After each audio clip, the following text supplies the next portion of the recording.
Will you please welcome Ранди Гейдж?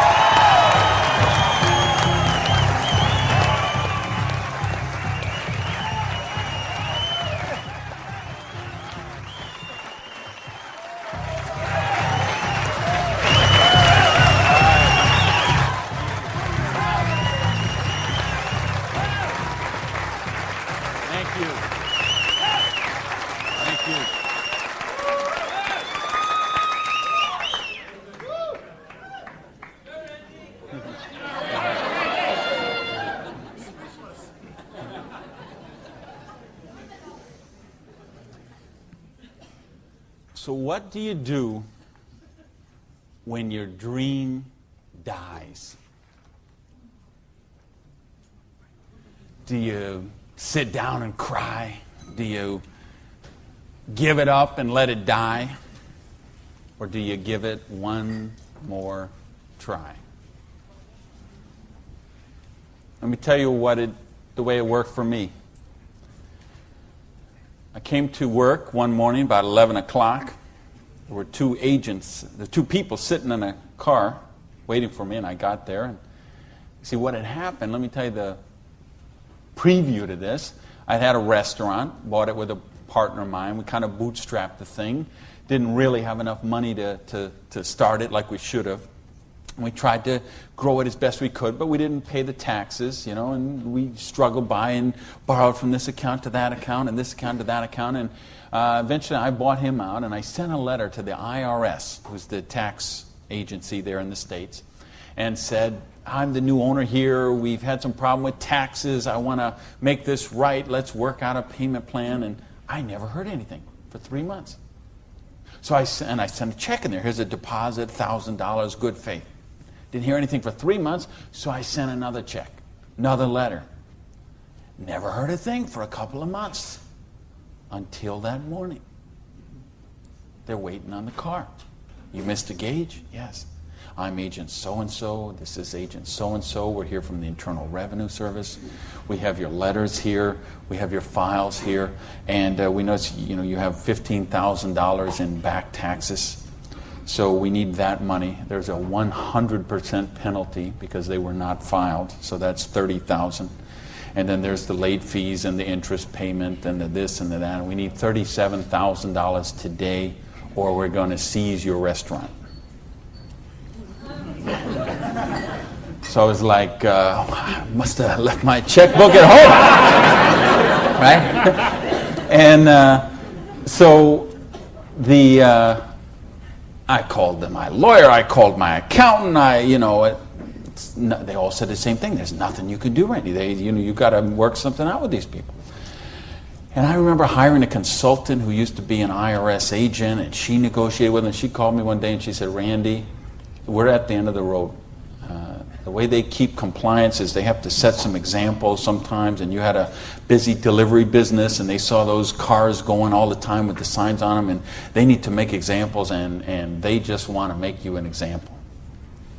And so they auctioned off the place on the courthouse steps, $500,000 a year operation. They auctioned it off for $11,000. And I couldn't beg, borrow, or steal $11,000 to get it out of hock, so that was the end of my dream. And I remember driving along in the car that day, not even my car because I didn't have a car anymore. I remember driving along in my friend's car and crying in the car, thinking, I have to call my mother and tell her this. I have to tell my friends this. I mean, I was so ashamed. I was so humiliated. I didn't know what I could do. How was I going to tell people that I had lost my business? And between the $37,000 I owed those guys and then the money I owed for the vendors, whatever money I had left that day, I took and paid off the employees and said, this is the last check you're going to get, so, do what you can with it. And that left me $55,000 US, $55,000 in debt. No house, no car, no credit cards, no job. And what do you do in a situation like that? Well, when you have your dream. And see, that was the biggest dream I had at that point in my life. Because as you heard from Ford, I'm a high school dropout. I started off as a dishwasher in a pancake house. And then I worked my way up to cook, and then I became a waiter, and then I was a manager trainee. And I thought, boy, if I could just be a restaurant manager, that would be, I could wear a tie, I'd go around with the coffee pot. How's your dinner this evening? Everything okay? You know, I thought, oh, this would be it. Until I got that job. And then I realized I worked 60, 70, sometimes 80 hours a week for a fixed salary. And, you know, and then I became like the problem store manager, and they sent me around to different cities whenever they had a store losing money. They would send me there, and it was my job there to go and be the turnaround guy. So I'd go in and work on the payroll, work on the food costs, the controllable expenses, make the thing profitable, and they'd send me somewhere else. I lived in 18 cities in 5 years. So think what kind of home life you have, what kind of friends. You don't have any friends. You don't, you know, because people stop calling you. Because every time they call you, you're always working. And you never go to the movies, and you never go to dinner, and you never go anywhere, so they just stop calling you. And your work becomes your life. And I know we got people in this room tonight and people watching on this film today who are going through the same thing. We get out of balance. We get so busy chasing our income, we forget about living life. We forget about living our dreams. So anyway, that was my dream, I thought, to run a restaurant until I got it. And then I said, wow, this is crazy. I'm minimum wage here. When I divide all these hours I'm working with what I'm doing, I know what I got to do. I need to own my own restaurant. That would be the dream. And that's the great American dream, of course, and back in the States, is you get your own business and you start it up. And so that's what I did. And I saved my money, and I worked hard, and I played by the rules, and I did all the stuff you're supposed to do, and I got that restaurant. Until that day when it all ended like that. And all of a sudden, where do you go when you don't have that dream anymore? And, you know, in my case, I had to back up, and I'll talk about that in a sec, but I don't want to talk about me tonight. I want to talk about you tonight. I want to talk about your dream. And I mean the big dreams, the bold, daring, imaginative ones you had. The ones you had when you were 15 years old, and 18 years old, 20 years old. Because you know what I see people give up on their dreams. And it seems the older we get, the more we give up on our dreams. And you know, talk to any kid who's 15 years old, and they know they're going to have a great car when they grow up, and a great house, and a great job, and a wonderful spouse, and they're going to be rich, and they're going to be successful, and they're going to be an astronaut, or a football star, or a rock star, or whatever, right? There's no limits to what they can dream. And what happens along the way? They get out, they go to school, they get out as 22, 23 years old, all of a sudden they take a job they don't really want. It's not their dream job, but they figure it'll do for right now. And then maybe they find out about another job, and that's not their dream job, but it's a little more money than the last one. And they meet someone along the way, and all of a sudden there's two, and then there's a little baby on the way, and there's another baby, and then there's diapers and formula and braces and all of those kind of things. And all of a sudden they take another job that's 500 miles away, but again, it pays a few $1,000s more a year, so they take that job.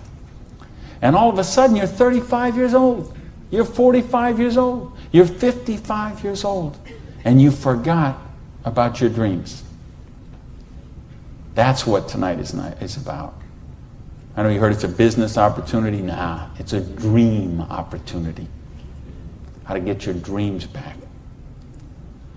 I noticed this because I like sports cars.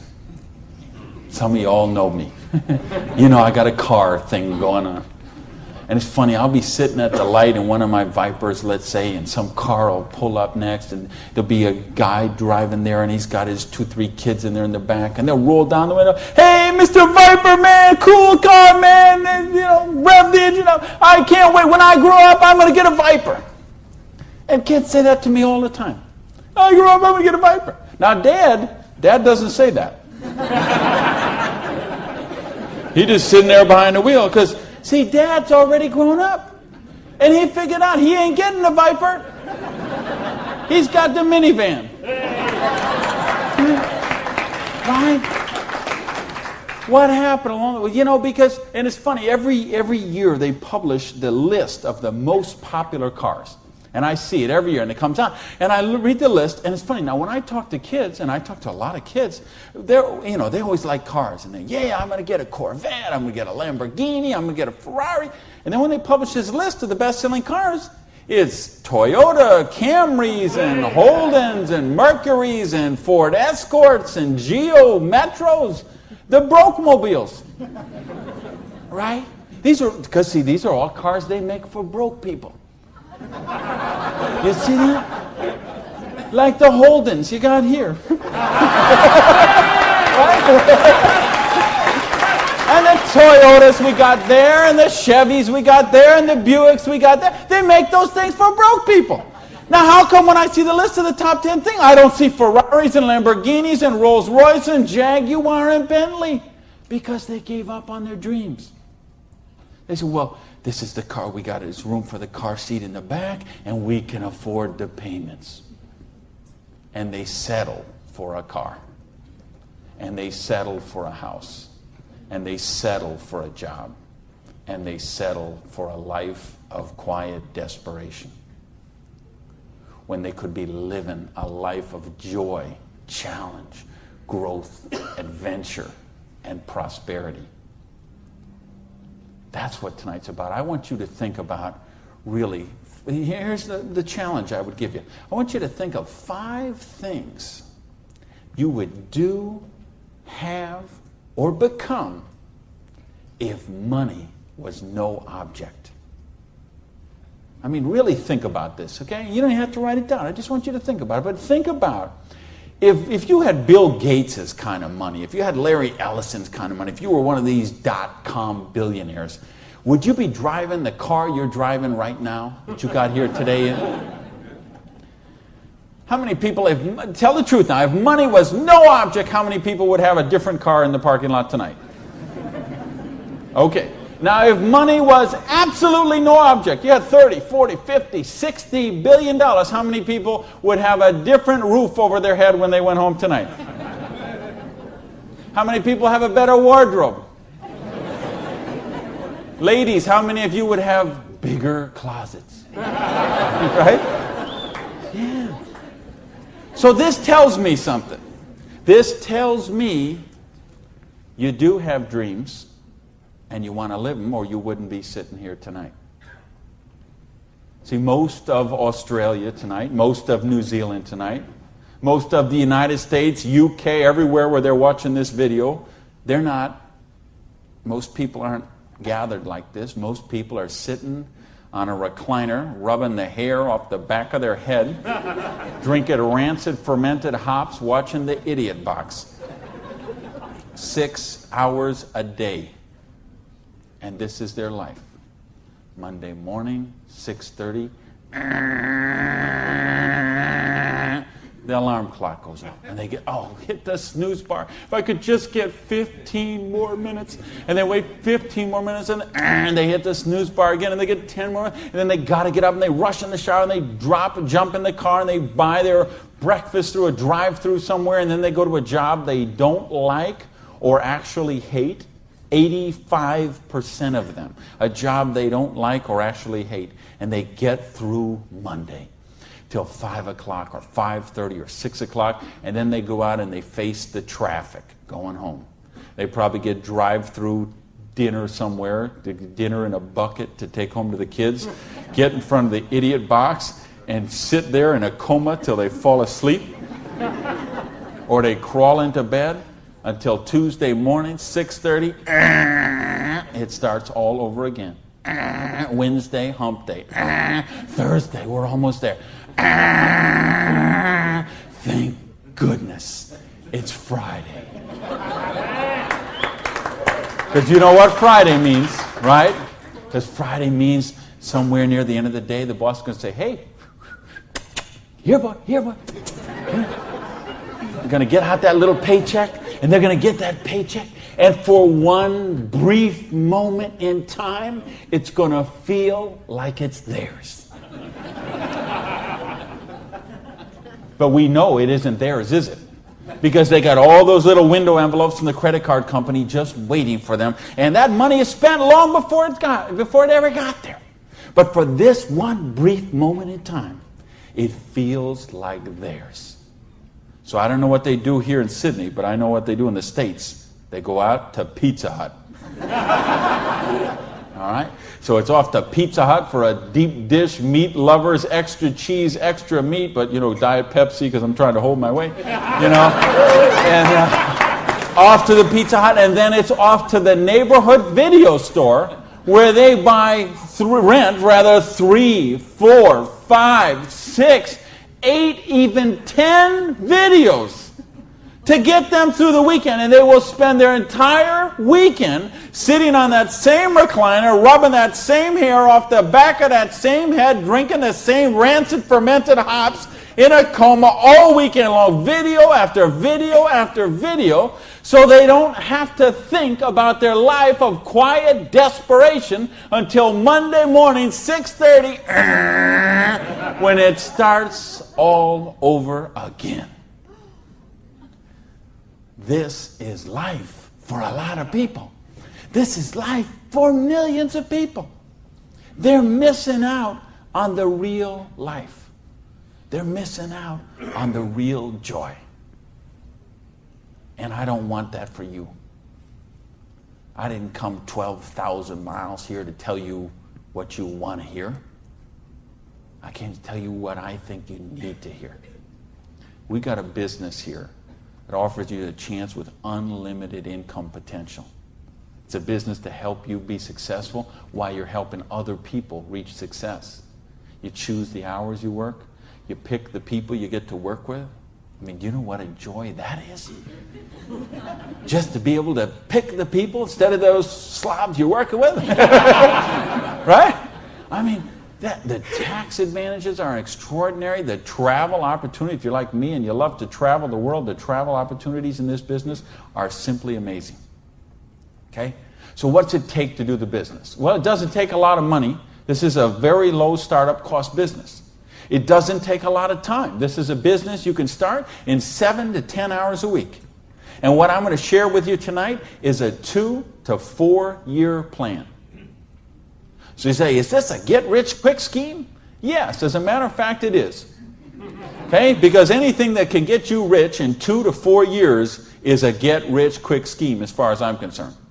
Because what are most people doing? They're doing the 45-year plan, which is they get a job around 20 years old, they work for 45 years at that dead-end job they don't like or actually hate, and retire around 65 years old and try to live their golden years on half of what they couldn't get by on when they worked. Do you get that? Your retirement's about half of what, and I've been in all the country I've been in, I can't tell you how many different countries, and I've been in socialistic countries and free enterprise countries and everything in between, and I can tell you the retirement security, it's the same in all those places.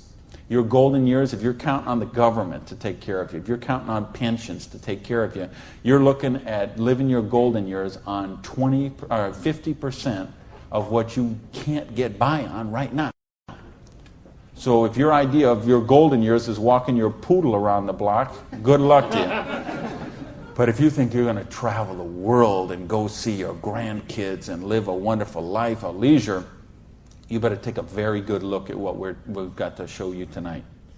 Because you've got to control your own destiny. You've got to control your own income. You've got to control your own retirement security. And that's one of the biggest benefits of this business. So it's a 2 to 4 year plan, takes 7 to 10 hours a week. It doesn't take a lot of money. So what does it take? It takes the dream. Because if you don't have the dream, you'll never find the 7 to 10 hours a week. I can guarantee you that. You're busy. We're all busy. You're working, you're picking up the dry cleaning, you're making dinner, you're taking the kids to football practice, you're paying the bills, you got to sleep, you got to eat, you're using 24 hours of every day already. So what's got to give? You've got to find a dream, something that will take you to the frame of mind where you will change the way you live, you will change the daily actions you take, and you will change your mindset for a 2 to 4 year period. So that alarm clock will go off at 6:30 in the morning. You'll get up, you'll have your breakfast, you go to work, you'll work 8 or 9 hours at your job, you'll get out of the job, you'll run somewhere, grab a bite to eat, and go somewhere and work for another 3 hours in the evening. When you could be home watching TV, when you could be with your kids, when you could be with your family, when you could be watching a football game or something else. But you will make a sacrifice. You will say, I will find the 7 to 10 hours a week for 2 to 4 years to build my freedom, to build my security, to build my independence. And don't tell me, ladies, well, I can't do that because of my kids. Let me tell you what I say to that. Don't use your kids as an excuse not to do the business. Use your kids as the reason to do the business. So you can raise your own kids instead of paying someone else to raise them for you. You know, people drop their kids off at a daycare center at 7:30 in the morning and pick them up at 5 o'clock at night. Those poor kids couldn't pick their mother out of a police lineup.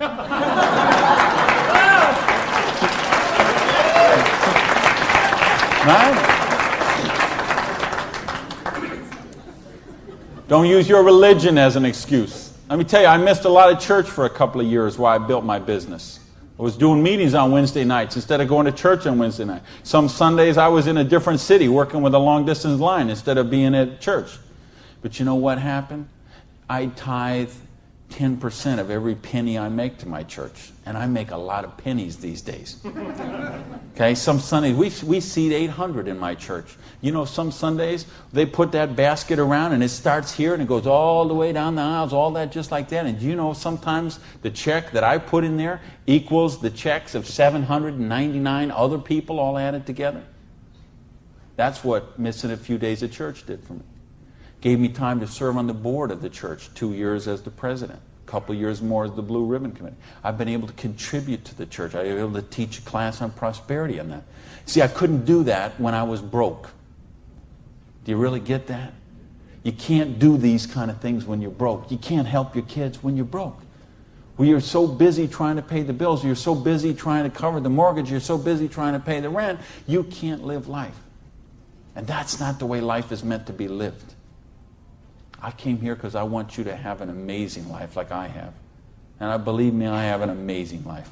I live in my dream home. I live on the ocean, okay? I go to bed every night, I hear those waves crashing on the shore. I wake up, I go down, and I got a beautiful car to get into. I have beautiful people in my life. I have wonderful health. Everything is, I make more money every year than I did the year before.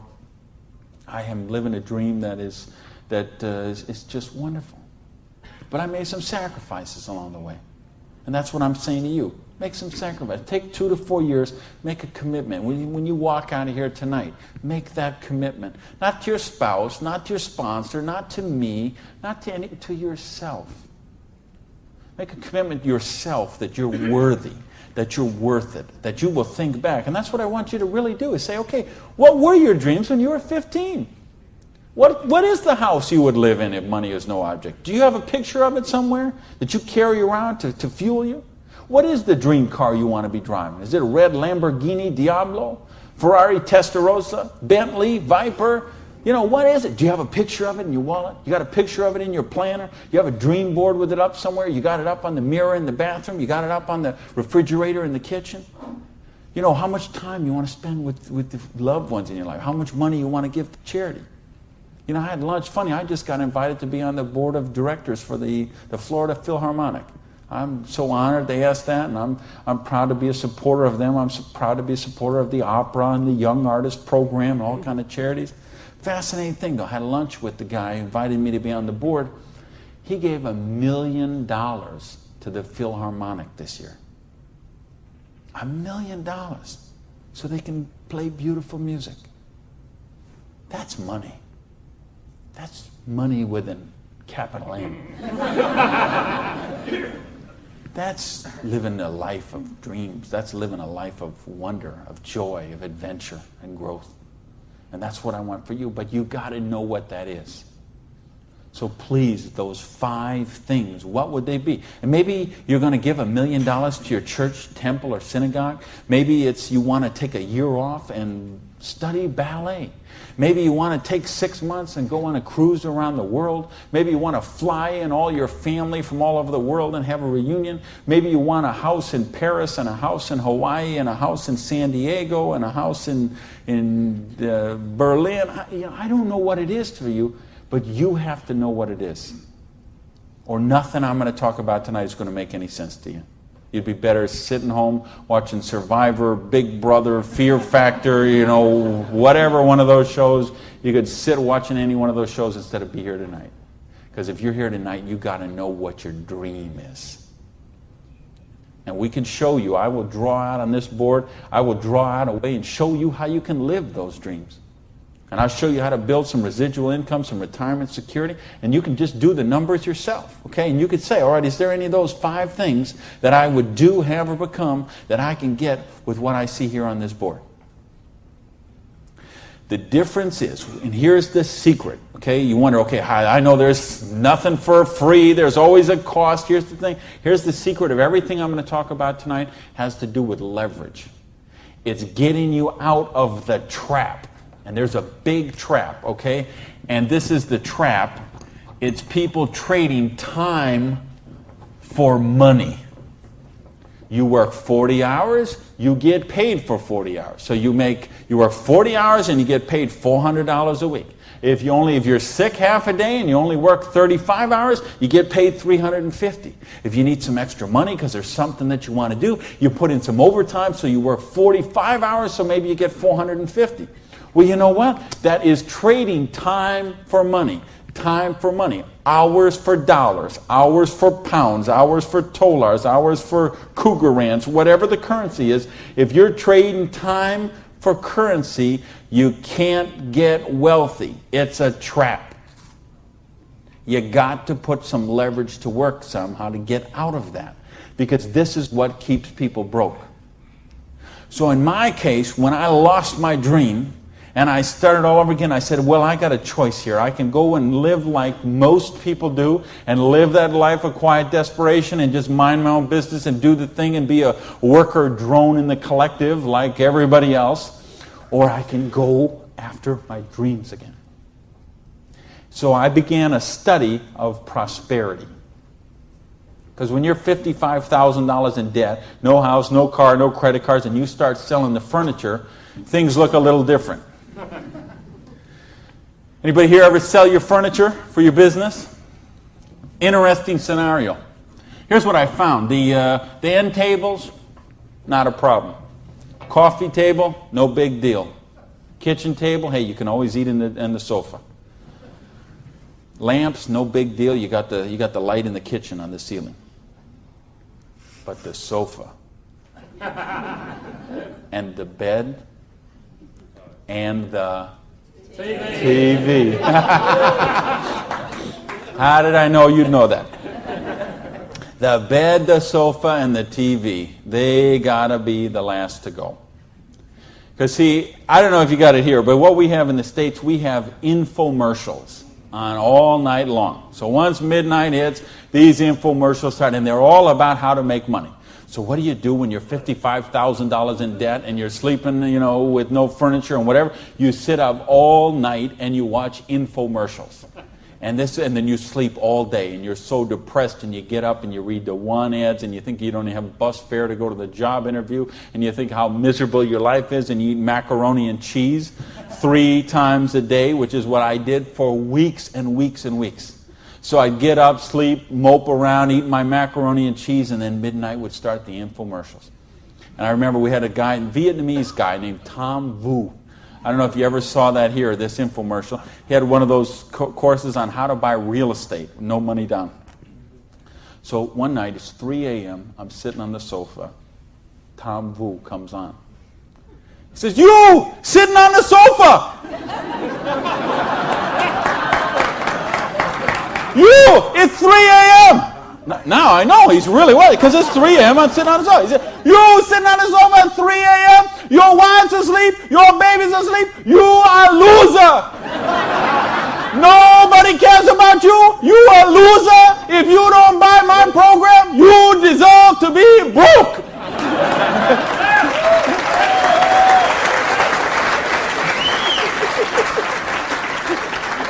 And I'm like, oh, if only I could afford this program. But of course, I didn't have the $199 or whatever it was. So, and eventually, of course, the sofa had to go, the bed had to go, and then the TV had to go. And then something else had to go. And that was my mindset. My victim, loser, woe is me, oh, the circumstances are against me. That mindset had to go. And I had to say, okay, I am sick and tired of being sick and tired. I am sick of being broke. I am sick of being sick. I am sick of being stupid. I'm sick, the truth is I wasn't even broke, okay? Because I would have needed $55,000 to qualify for broke. Okay? I would have been happy to be broke at that point in my life, okay? At that point, I would have been happy to have an alarm clock going off at 6:30 waking me up. Now, is that the dumbest invention you ever heard, though, an alarm clock? You're supposed to wake up when you finish sleeping. But, right, what do? We stuck in the thing. So now at this point, I would have been happy with the alarm clock. Okay, but I started a study of prosperity. And here's what I found. 2 secrets of prosperity. If you want to be wealthy, secret number 1, you have to be your own boss. You ain't going to get rich working for other people. If you've got to get a job as president of Disney Studios or, IBM calls you up and wants you to be the vice president of operations, maybe you're going to make a lot of money. All I know is those people weren't calling me, okay? And they may not be calling you, okay? So if those people ain't calling you, you want to get wealthy, you got to be your own boss. Because let me tell you a secret. I don't care how nice your boss is. I don't care how much your boss loves you and wants to help you. The truth is they have to buy you at wholesale and sell you at retail. Otherwise, they don't make money and they don't stay in business. So the only way they make money off you is to buy you at wholesale and sell you at retail. So if you want to make money, you got to be able to get up in the morning, look in the mirror, and know that you're talking to the boss. And issue number 2, and this is the most important thing, which we mentioned, you've got to employ the concept of leverage. And this is something, J. Paul Getty, who was one of the wealthiest people the world ever known, he understood this. And he was quoted oftentimes, this is probably his most famous quote, when he said, I would rather have 1% of the efforts of 100 people than 100% of my own efforts. Because he understood the concept of leverage. And he became one of the wealthiest people the world has ever known. So tonight, I'm going to share with you how you can employ this same concept of leverage that the wealthiest people in the world do, and it'll allow you to get your share of that kind of wealth. And I'm happy to say, I'm one of the wealthiest people in the world. You know that? Now, you know what? I don't have Bill Gates' money. I don't have Larry Ellison's money. I couldn't spend $90 million on a boat down in the Kiwi race there next week. But you know what? I'm one. If there's 6 billion people, whatever there is on this planet, I'm wealthier than 99.8% of them. And I'm a dishwasher from a pancake house. But I understood leverage.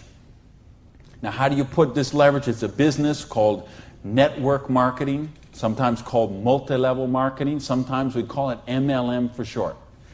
What is it? It's a business that allows you to leverage the efforts of other people who have a dream and are willing to trade that 7 to 10 hours a week to get a dream. So you're going to introduce them to the business. You're going to teach them a duplicatable system that they could follow and duplicate the same results with people that they're going to introduce to the business and create this system that everybody can follow, and everybody will get a nice chunk of the organization that is built. And because you direct your own organization, because you are your own boss, you get some residual income out of the efforts of the people that you introduce to the business. That's the leverage. It's no different than when Madonna makes a record and every time they play that CD, she gets a royalty of that. When Coppola does a movie and that movie plays, it gets a royalty of that. This is how the average person can get leverage. See, if you got money, leverage is not a problem. You can leverage your money. You can buy stocks, bonds, invest in companies, invest in real estate, all that kind of stuff. I couldn't do that. If you could buy a franchise. If I would have bought a restaurant franchise instead of opening my own restaurant, chances are I'd still be in the restaurant business. But you know what? I couldn't afford the franchise fee. I didn't have that kind of money. Ask someone about the stock market, they'll tell you, unless you got $25,000 you can afford to lose, don't even get in the stock market. Well, I didn't have $25,000 I could afford to lose. I didn't have $25 I could afford to lose. Forget about. So I didn't have the money to leverage. And if you got a couple $100,000, couple million you can leverage, hey, maybe you don't even need to be here tonight. But I'm speaking to the rest of you who don't have that kind of money. And the rest of you who used to have that kind of money till the stock market tanked, and now your retirement fund is 40% of what it was 2 years ago. Okay, let's talk about how you build your security. Well, so what is network marketing? It's just a new paradigm in distribution. Been around for over 50 years now. And it is, why I say it's a new paradigm in distribution is because it's changing the way we get products and services to the consumer. And with things that have happened recently, like the internet, overnight shipping, satellite, telephone, fax technology, all of this stuff is driving network marketing to be a bigger force today than it has ever been. So it's been growing consistently for more than 50 years. There are somewhere between 14 to 16 million people in the network marketing direct selling industry. And it will do somewhere between 70 and 80 billion dollars US this year. So this is a very credible business. And if you've been reading the financial papers the last few years, you've seen it mentioned in the Wall Street Journal, had front page cover stories on Success magazine, Forbes magazine. The mainstream press is really starting to pick up on this. Now, why is that happening? Is because it's the future. It's what has to be, because what has happened in the past doesn't work anymore. In other words, here's how it used to work in distribution. We'd have a manufacturer. They would make a product. They would sell it to a wholesaler who would buy it, resell it to a rack jobber who would buy it, resell it to a retail chain. They would buy it, send it to a warehouse somewhere, sits in a dusty warehouse for 6 weeks, and then it gets transferred by truck, maybe it goes to the store, and then you come in the store and you buy this product. Well, they had to make money, they did. You have all these parasites who were taking money out of your product. I say, why am I calling all those people parasites? Well, it's not that they're not nice people, it's just that made sense 100 years ago. It doesn't make sense today. Because today, we can have a network marketing company manufacture a product and send it direct to a distributor who in many cases is the end consumer, and in other cases is just conversationally marketing the products with their friends, neighbors, and relatives, and we eliminate all these other people in the middle. So look at the difference. This made sense 100 years ago. Something came by boat over here. Maybe it went from California, it went on a ship, came to the East Coast here, and then it was transported across to Australia over to the outback. It was the same thing with us. We used to get stuff from England, and it would land in Boston or New York, and then it would go by stagecoach across the country, and then it went by train, and then it went by truck, and this is the only way it worked. This is all we knew. Then we got fax machines, we got the internet, we got Federal Express, UPS, overnight delivery, we got 800 telephone numbers, we got fax machines. All of a sudden, this doesn't work anymore. It's a broken model. Why do you think so many businesses have been in bankruptcy in the last 5 years? And I mean big name, 100, 200-year-old companies, retailing giants like Macy and Stalwarts that we would think have been around forever. They went into bankruptcy court. Why? Because they have a broken distribution model. This is the model of today. This is the model of the future. And with what we're doing now with internet and 800 numbers and ordering, this is going to get just bigger and bigger and bigger. So what this does is this allows you an opportunity to participate on a new paradigm in distribution. I want you to think when fortunes were made. They're made in revolutions. The agricultural revolution made a bunch of rich landowners. The industrial revolution made a bunch of rich factory owners and business owners. If you think of Carnegie, the steel, the Amoco people, the Standard Oil people, the Henry Ford and the Chryslers, and think of all the old money today. It all came from the families we know today. It came from the Industrial Revolution. So now we have the distribution revolution. So what this means is that 50 years, 75 years from now, there's going to be a meeting at a hotel somewhere in Sydney, Australia, and they're going to say, think about the old money today, the Gage money, the Hawkins money, your money, and say that was made in the distribution revolution. Because they saw the power of the internet, overnight shipping, fax machines, 800 number, and how to put all this together into the new paradigm of distribution. This is what we're in right now. And I believe the next 2 years is going to be the biggest years of growth in the history of the industry. And you could be a part of it. Well, your income 40 years from now is going to be precedent on what you do for the next 2 years.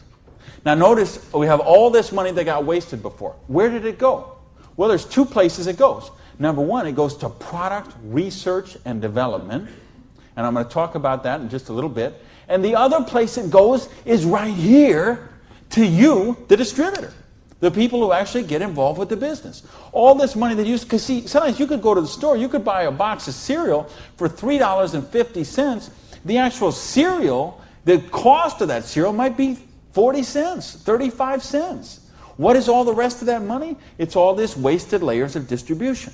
So see, that isn't necessary anymore. So that money gets freed up, and because you are a pioneer of the industry, because you are somebody with a vision and a dream, and you're willing to trade the 7 to 10 hours a week to get the dream, you are going to cash in about that. I want to sketch out how the business really works, so you get an idea how the money takes place and how you can participate in that. I guess, is this? I think this is, I found the secret. You do it a little different here down under. All right, let's talk about how you make money in the business. You, not me, not them, you. How do you make money? Well, you got a dream. You're willing to trade 7 to 10 hours a week for 2 to 4 years to get your dream. So you sponsor in the business. Okay, you make that commitment. Your sponsor says, all right, I'm going to work with you, train with you. What we're going to do is we're going to help you identify, and I'll use this as an example, 6 people who you know who have a dream and would be willing to trade 7 to 10 hours a week to get the dream.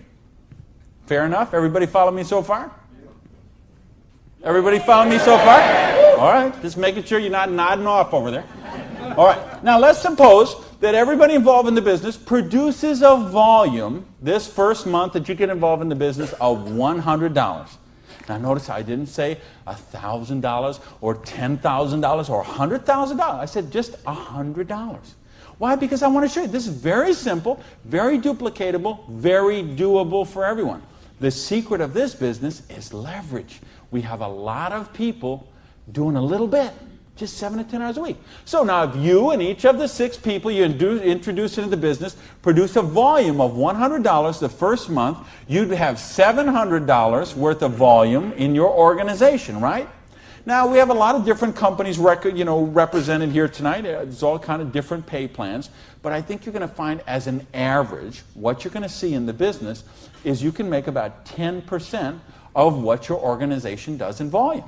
So if you had 6 people plus yourself, everybody did $100, you'd have $700 volume, so you'd make $70 your first month in the business. Now you say, come on, Gage, you brought me here for $70 a month. I can't even wash my Lamborghini for $70 a month. I understand. But see, believe me, I understand. I know what it's like to keep cars clean. But this is just month number 1. And how much, if you're a doctor, and by the way, if you're a doctor, if you're a lawyer, if you're an accountant, you know what plan you work under? Trading time for money. Just like the bus boy at the Denny's restaurant, the doctor, the lawyer, the accountant, trading hours for dollars, same thing. So how much did you make when you learned to be an accountant? You probably went to school for 10 years. Well, you learned to be a nurse, when you learned to be a doctor, when you learned to be a lawyer. Think how many. You didn't make anything. So don't be crying about your lousy $70 here, okay? Because you're learning the business. Because look what happens next. Now, the second month, we're going to say, we're going to help you help your people. We're going to teach you that duplicatable system to teach your people. And we're going to have them, now we're going to say they're not quite as bright as you are, okay? They didn't quite get this as good as you did. So they each got 5 people that they're introducing to the business, all right? Now, of course, it will not work out exactly this way, because I know some of you accountants there are sitting there thinking, okay, this guy might only get 4. Don't worry about that. I'm just making an example. So you got the 6, and the 6 each got the 5. Well, that would put 30 new people in your organization. Plus, you still have the 6, plus you got you. So now, the second month, you'd have 37 people, each doing $100. How much would that be? $3,700, right? So 10% of that would be how much? $370. Now you say, okay, $370 is a nice little pin money, but it still isn't going to buy my Lamborghini. I understand that. But that's just month number 2. Because all of a sudden, look what happens. There's 36 other people who are, now they're not working for you, they're working for themselves. So they're not calling in sick, they're not stealing paper clips to take home, okay, none of this stuff. They're all working for themselves, right? Now, what happens when we duplicate the process? And we say, now we're going to teach them how to teach their people. And you say, well, how do you do that? We've got a complete step-by-step duplicatable system to show you how to do that. You're going to teach your people how to teach their people. So we say, what if those 5 each just got 4? Now, why I'm doing this? Because I want to be really, really conservative. If I showed you what could really happen, I'm afraid you might swallow your teeth.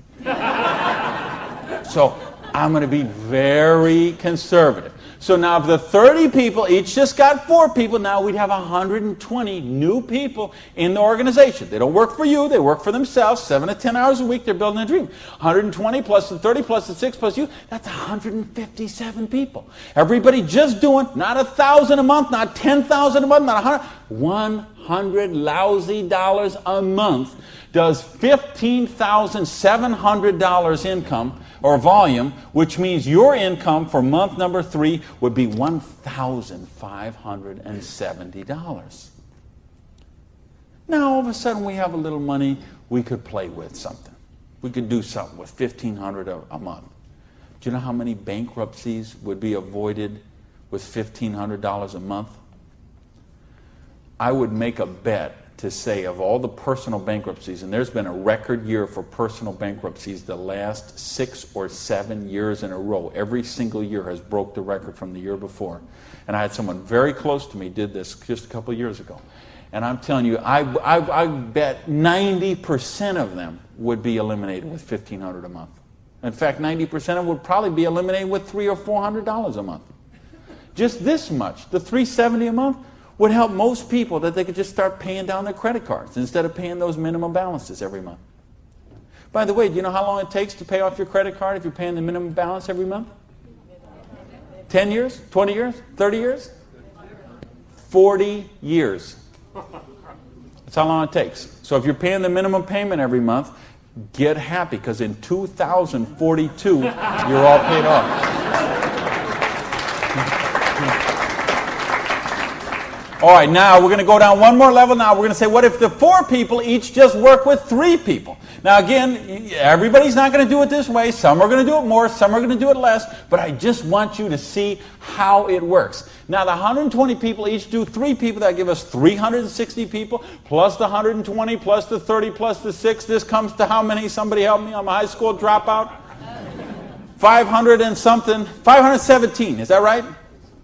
Who's here? Somebody good in math? So 517 times 100 is $51,700 volume in your little business that you got no employees, no office, no overhead. You're running this from your kitchen table or your spare bedroom or your hallway or your closet. and you're doing $50,000 volume a month. Do you understand? We can leave this hotel. We can go down the street, Elizabeth Street. We can go onto Oxford Street. We can go to Liverpool, and we can find shop after shop, beauty salon after beauty salon, store after store, dry cleaner that are not doing $50,000 volume a month. And you're doing it out of a part-time business, 7 to 10 hours a week. Why? Because you're using leverage. Do you get this? Yes. Because, do you really get this? Yes. Because let me tell you a secret. If you get this, you're not going to sleep very well tonight. Believe me, I have spent many a night just laying on the pillow, looking at the ceiling and seeing 6 get to 5, get to 4, get to 3. Okay? If you understand this, now we're talking $5,170 a month. Now you know what? I did that in 4 months. It said 1, 2, 3. What if you didn't do that in 4 months? What if it took you 6 months? What if it took you 10 months? What if it took you 2 years? I told you it's a 2 to 4 year plan. Okay? And I know what some of you are thinking. All right, but what about if this guy here drops out? We got it handled. Okay? We have a thing called dynamic compression, and so we know when someone drops out, we eliminate that volume, we move up the next qualified person, and the whole organization moves up. So we got that covered too. Okay? So, but what if you didn't do this in 6 months? What if you didn't do it in 10 months? What if it took you 2 years? Would it be worth trading 7 to 10 hours a week for 2 years to have an extra $5,170 a month? Yes or no? Hello!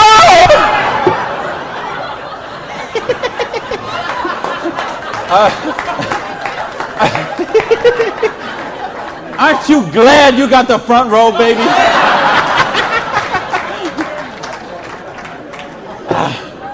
Now, let me get some more water here. And let me ask the question again. Would it be worth trading 7 to 10 hours a week for 2 to 4 years to get an extra $5,170 a month? Yeah! All right. Thank you. That's a little better. That's what I'm talking about. When you get this, when you really get this, you're not going to sleep tonight. Because you see how a dishwasher from a pancake house could become a multimillionaire. You see how a farmer's wife from Utah could make $80,000 US a month. You see how a woman with 2 kids and an abusive husband could leave her husband and become a multimillionaire. You see how people on welfare can build complete financial independence. And they can do it with integrity. They can do it with honor. They can do it with helping other people, giving value, contributing. That's what we got to offer here. So see, now you say, okay, all that sounds good. It looks good, but what's the problem? What is the $100?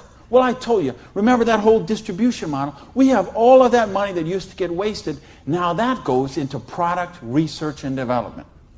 You will see some of the most cutting-edge, state-of-the-art products in network marketing that you won't see anywhere else in the world today. Some of the best scientific breakthroughs, some of the best health breakthroughs, some of the best wellness breakthroughs, medicine breakthroughs, herbal breakthroughs have been personal care products, environmentally non-toxic, natural products. Some of the most breakthrough products in all of those categories have been brought to the marketplace because of network marketing, because they have the time, the money, the research, the resources to do that kind of research. So what I'm going to ask you is, if you're here, you're looking at this for the first time tonight, if you're on the video and you're seeing this for the first time tonight, you have a conversation with the person who invited you here. Have a conversation with the person who asked you to watch the video. And they will give you a catalog. They'll give you some brochures. They might have some tapes, some videos, some other things, and you'll find out about these products. What I want you to see tonight, right now, is the big picture. how the distribution model works, because this is how fortunes are made. People who recognize new paradigms become pioneers in those paradigms, and they reach the reward for generations sometimes. So the products are there. Next question is, say, what about the support? I don't know anything about this business. I've never done it before. How can I do the business? Well, that's what the system, we keep talking about a system. In other words, we've got a system where we're going to teach you how to do the business, and we're going to teach you how to do the business while you actually do the business. That's why we've got this presentation up on the internet. That's why we have this meeting in this hotel here tonight. You have a sponsorship line. So you see, a lot of people say, well, I don't want to be this guy here. I want to be this guy right at the top, because look at all these people he's got under him. Well, you know what? This guy or this gal down here, this person and this person and this person and this person, and all the way up to the company, all those people work for that person for free. Because every one of those people have a vested interest in their business. So you want to have 150 people between you and the company, because they all work for you. So they will go with you, and they will do 2-on-1s with you. They will go to your prospects and sit down at a coffee shop and bring a notepad and explain the business to them. They'll conduct meetings like this where you can bring your people and let them see what the business is about. They'll bring in speakers from all over the country and sometimes all over the world, so your prospects can see and meet and learn from some of the most successful people in the business. There's conference calls, there's monthly newsletters, there's regional trainings, there's company conventions, there's audios and videos and brochures and booklets and catalogs. There is just hundreds of little tiny things that are all designed for one particular goal in mind: to make you successful. See, you are in business for yourself, but you're not in business by yourself, because you have that whole support network of people to help you build the business. So, and that don't happen when you open up your own, and you know this, most of you in this room, you know, if you've ever been in the restaurant business, like I have, you know what I'm talking about. If you own a beauty salon, you know what if you own a little store or a shop, you know you don't own the business owns you. And you know, if you work for someone else, you're never going to get wealthy that way. So what we've got tonight is a model that lets you work for yourself, but not by yourself, and it gives you the option to build your future. Now, I want to give you 3 options. If you're thinking about the business, I want to suggest 3 things to you. Option number 1 is you say to me, you know what, Randy, that sounds good, it looks good, but you know what, I'm one of the 1/1%. I love my job, and I get paid exactly what I'm worth. Well, you know what? If that's you, I don't know how you still made it this far in the room tonight. But if you did, thanks for staying. And then we'd love to have you as a customer. Okay? And what I'd ask you to do is to talk to the person who invited you tonight and ask them about the preferred customer program. Because I told you, we've got some of the most cutting-edge, state-of-the-art products that you're going to find anywhere. And the difference is, if someone in this room or someone who asked you to watch this video told you about them, they will become your personal customer service representative. So you're not calling some 800 line that you never met, or sending things off and going into a store and standing around for 20 minutes trying to get someone to wait on you. You're going to have the personal attention of somebody who knows you and cares about you and will look after your needs personally. Now, option number 2 is what we call the small business.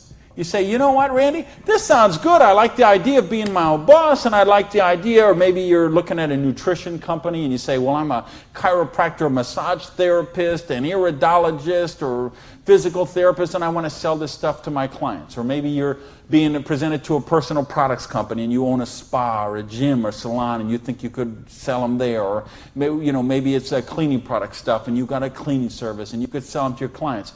Well, if you're looking to just kind of use the products yourself, buy them at wholesale, and then conversationally market them to your friends, neighbors, and relatives, that's a small business. And if you want to make a couple $100 to a couple $1,000 a month, the small business option would be the one for you. Now, there's one more option, and that's the big business option. Okay? And that's the stuff that we're talking about right now. meaning you're not looking just to retail a couple products to a friend. You want to build complete financial independence. You got a dream. You're willing to trade that 7 to 10 hours a week to get the dream, and you're willing to do a 2 to 4 year plan, and you want to work to build that dream. You want to build an organization like this.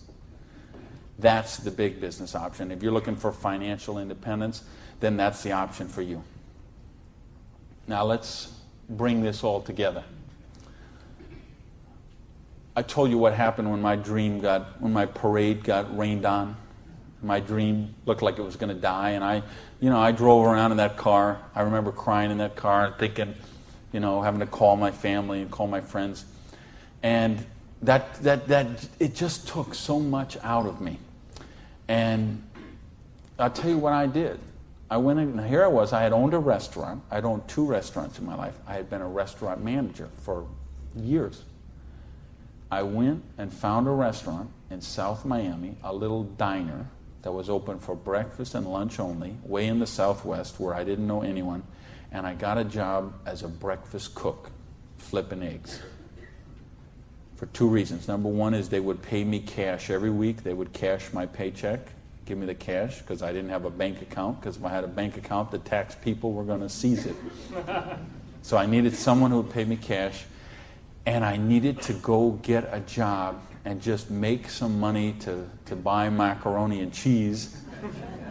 And I had to lick my wounds. I had to take a couple of months and just regroup. I had lost my self-esteem. I had lost my drive. I had lost so much that I just didn't even know where to go. So I needed that time to do that. And so I got up every morning at 5 o'clock in the morning and took a bus down to South Miami to be there by 6 o'clock, 6:15, and flipped eggs every day till 2:30. And I did that all week long. And I did that for months to kind of just get my sanity back, get my esteem back.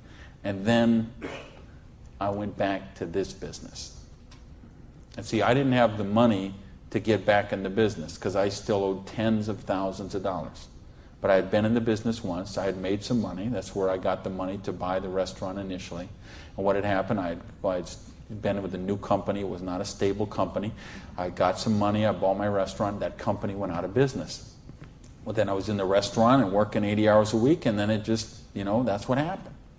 So now, owing $50,000, I knew I was never going to pay this off flipping eggs, and I knew I was never going to pay it off even if I got a job as a restaurant manager. I mean, do you know how long I'd have to work as a restaurant manager before I could make $55,000 and pay it off? And I owed even more then because I borrowed a bunch of money just to live. So I said, I've got to get in this business.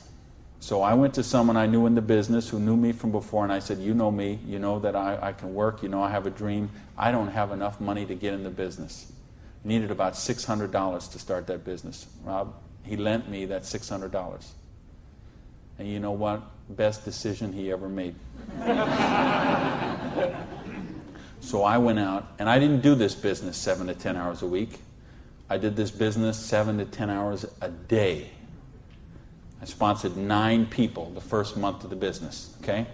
I didn't do 6. For those of you who say, well, it doesn't work this way, you're right, it didn't. I sponsored 9, okay? And at the end of the month, I had 60 people in the business, month number 1. Month number 2, I sponsored 2 more people, so that's a total of 11. I had about 130 people in my organization at the end of month number 2. Month number 3, I didn't sponsor anybody. Okay, I just worked with the 11 that I had sponsored in the first 2 months. The organization went from about 120 people to 360 people. And month number 4, I sponsored a couple more people in the business, and the organization was bigger than this one right here in the 4th month of the business. Now, it wasn't 6 months, wasn't 10 months, wasn't 2 years, wasn't 10 years. It was 4 months. And I made easily double that money. What you see on the board, I made that in my 4th month of the business. Now, how did I do that? I needed to and wanted to very badly. I was hungry. I had a dream, and I was sick of being broke. And that's what I want you to get out of this is, do you understand? This is how it goes. There's no limit here. You could sponsor 7. You could sponsor 8.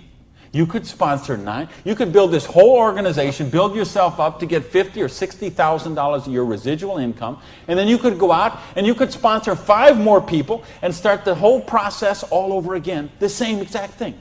And you could have 100,000 residual going. And you could start with 5 more and you could have 150,000 residual going. And if you put 5 people a year in, and it's very simple, put 5 serious people in the first year, put 5 serious people in the second year, put 5 serious people in the third year, and you will be making a fortune. Put 5 serious people in the fourth year, you'll have a business worth at least $1 million, I project. Put 5 more the next year, and you're going to have a business worth a couple $1 million in 5 years. Why? Because we got residual income here. You're building leverage. You're getting this going. And that's what I want you to get.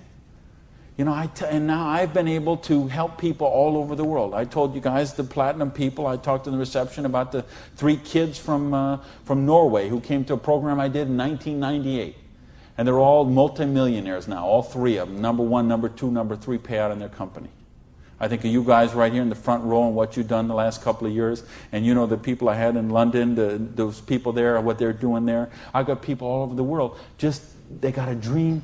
They're willing to trade it. We give them a system to follow, and they're living their dreams.